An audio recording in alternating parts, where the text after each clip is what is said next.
Being a high-profile actor means having one of the most lucrative jobs on the planet.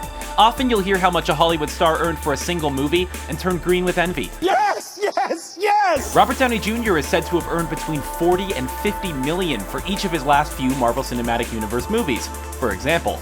But that kind of money isn't thrown around all that often. In fact, some of the most famous actors in the world have taken next to nothing for some very major roles. And that's what we're going to be taking a look at this video. So please, join us in learning about some very meager salaries. And make sure you subscribe to our channel so you don't miss more great videos in the future. Here are 10 famous movie roles that paid almost no money. Ryan Gosling as Dan Dunne in Half Nelson. Ryan Gosling is now one of the hottest commodities in Hollywood, and he generally demands huge pay packets as a result. But that wasn't always the case, especially when his career was at its fledgling stage. When Gosling took on the role of Dan Dunne, a young and well-meaning history teacher in a middle school with a drug problem, in 2006's Half Nelson, he accepted a wage of just $1,000 per week. The bigger reward for his performance in the movie came in the form of an Academy Award nomination for Best Actor. Brad Pitt as JD in Thelma and Louise. Now one of the most well-known, most sought-after, and highly paid actors in the movie industry, Brad Pitt is a huge star, and he undoubtedly owes a lot of that success to his breakout role in 1991's Thelma and Louise. But that movie really didn't pay him very well. Pitt, who is now worth about $250 million, earned a paltry $6,000 for playing the rugged and sexy hitchhiker JD in Ridley Scott's cult classic movie. That's a far cry from the huge amounts he earns these days. Bill Murray as Herman Blume in Rushmore. Bill Murray is a bona fide Hollywood legend, and one of the most respected actors in Hollywood, so you'd certainly be forgiven for assuming he always commands a massive fee when he appears in a movie, especially in roles he took when he was already hugely established. That wasn't the case in 1998's Rushmore, however. Murray played Herman Blume, a disillusioned industrialist who found his operation of a multi-million-dollar company to be tedious, and he did so for just $9,000. Lindsay Lohan as Tara in The Canyons.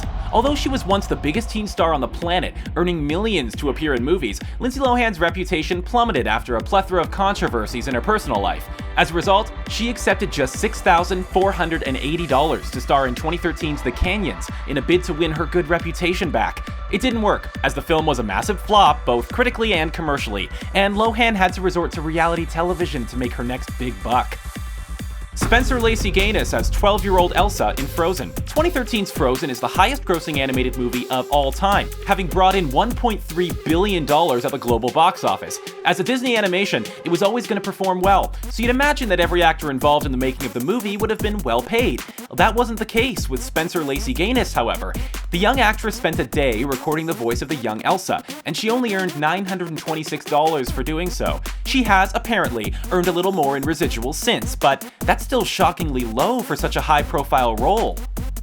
Jamie Dornan as Christian Grey in 50 Shades of Grey. When Charlie Hunnam dropped out of playing Christian Grey in 2015's 50 Shades of Grey, it was said to be, in part, due to a low salary of $125,000. Jamie Dornan, a lesser-known actor, took over the role, and his lesser fame meant a smaller salary, apparently around $100,000. That's still a lot of money, and the highest amount on this list by some margin, but when you consider that the movie cost $40 million to make, earned $571 million at the global box office, was made because the book it was based on was hugely successful, and he was the titular star, it's very small in the modern cinematic scene.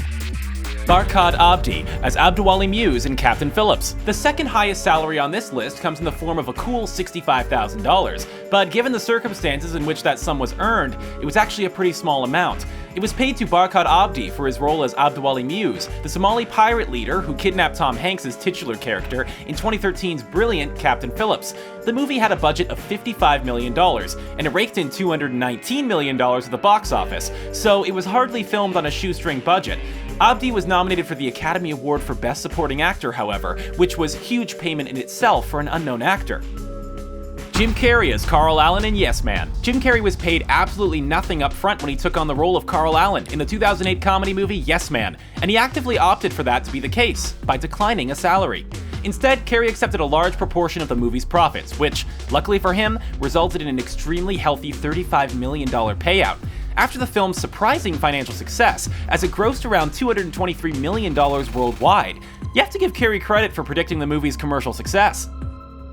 Jonah Hill as Donnie Azoff in The Wolf of Wall Street. Jonah Hill is now a huge star as both a comedic actor and a straight actor, so you'd think he'd demand massive fees for his services.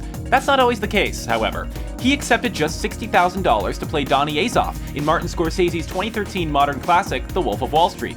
His reasoning for that, quite simply, was that he'd take anything to work with the aforementioned legendary director. His lack of greed and his excellent performance earned him a Best Supporting Actor Academy Award nomination too. Chris Evans as Captain America in Captain America: The First Avenger. All the leading Marvel actors earn astronomical money per appearance these days, but that wasn't always the case. Chris Evans actually only earned a relatively small $300,000 for his first appearance as Steve Rogers in 2011's Captain America: The First Avenger. Obviously, that's still a lot of money, but when you compare it to the $50 million Robert Downey Jr. now earns for each of his appearances as Iron Man, the $30 million Evans earned for Captain America: Civil War, and even the $500,000 that Downey Jr. earned for his first Iron Man appearance back in 2008, 3 years prior to the first Avengers release, it's pretty tiny. Thanks for watching our video about 10 famous movie roles that paid almost no money. Did you enjoy this video? Do you know of any other major movie roles that were poorly paid? Have your say in the comment section below, and be sure to subscribe to our channel for more great videos like this one.